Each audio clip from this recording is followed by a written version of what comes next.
Әрине конституция жобасы бойынша шешім республикалық референдумда қабылданады.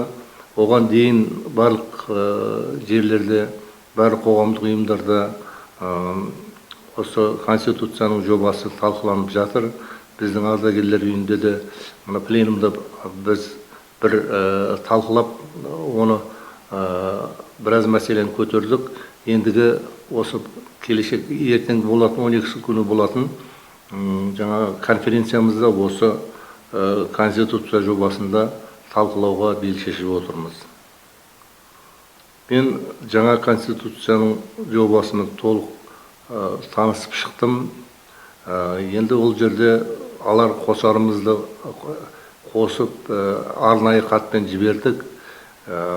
Жалпы мен өзім ойлаймын, мына жоба өте орынды, өте толыққанды конституция қабылдану керек. Оған біз сенімдіміз.